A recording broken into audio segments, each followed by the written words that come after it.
Justin has requested me on Patreon to review Ron Howard's live-action adaptation of How the Grinch Stole Christmas, and this is a movie that has gotten a fairly divisive reaction over the years. There are people who absolutely hate it and consider it a terrible insult to Dr. Seuss's story, and there are those who love this interpretation. Personally, I do have a soft spot for it and find it an entertaining holiday movie with a decent amount to appreciate. One of the best things about the movie is Jim Carrey's performance, with him properly showing the many aspects of the Grinch's personality. Even though he's buried under all that makeup, his expressiveness still comes through, and he does make me laugh throughout the film. My favorite comedy bit is a moment involving the Grinch's answering machine. Whenever I'm reminded of this movie, that's often the first scene I think of. The parts where Howard clearly just allowed him to ad-lib also work.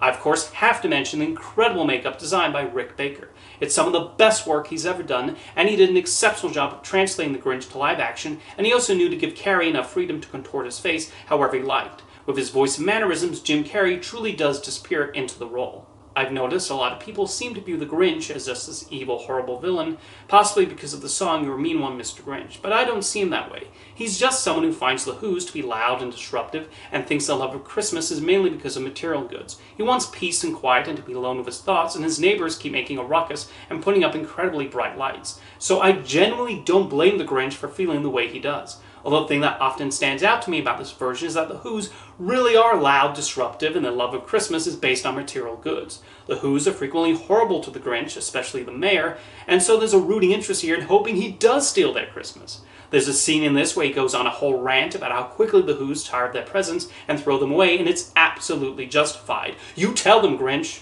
I like Cindy Lou Who's arc here of her relating to the Grinch and understanding his frustrations with the Who's. I think she represents that part of the audience who develops a sympathy for him and hopes things turn out better for him. This movie goes heavily into the Grinch's backstory of a good chunk of time devoted to explaining his hatred for the Who's and Christmas. I don't think the film needs to devote so much screen time to this, as the explanation is clear enough, and it again adds to how horrible the Who's are in this adaptation. It's especially strange that the Grinch is given a love interest here, and Christine Baranski's even directed to be lusting for him in every scene. Regarding the visuals, How the Grinch Stole Christmas does not look like any other movie Ron Howard has directed, which really makes it stand out in his filmography. At times, with the camera angles and other aspects, it almost seems like he's channeling Terry Gilliam. What I continue to marvel at is the production design, which is fantastic. Michael Kornbluth and his team did an exceptional job of making it look like the world of Dr. Seuss, and there's a lot of creativity in the depictions of Whoville and Mount Crumpet. The set even became a part of the Universal Studios tour, although that was unfortunately taken down a few years ago. The original lines, written by Dr. Seuss, are narrated by Anthony Hopkins, who is an excellent choice for that role. I feel like How the Grinch Stole Christmas can be read in different ways, and Hopkins' soft-spoken approach works really well here, serving as a contrast to Carrey's performance. James Horner writes a lovely score of some great themes for the Grinch and for Christmas.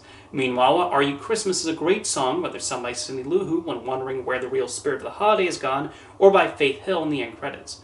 Watching this movie, the thought does cross my mind of being uncertain whether Theodore Geisel himself would have liked it or not. He said that he related to the Grinch, so how would he have felt about Carrey's depiction? Or what about most of the Who's being heavily into consumerism? I try not to assume what dead creators, who I've never met, would think of anything made about their work afterwards. Only Dr. Seuss himself would have known. In the end, I do think the message comes through nicely, and I like how it's not only the Grinch, but Cindy Lou Who and the other residents of Whoville who gain an understanding of the holiday. I know many people consider this to be a Christmas classic now, and while I would not necessarily go that far, I do find this to be an entertaining picture, helped by Jim Carrey's energy and Ron Howard's direction.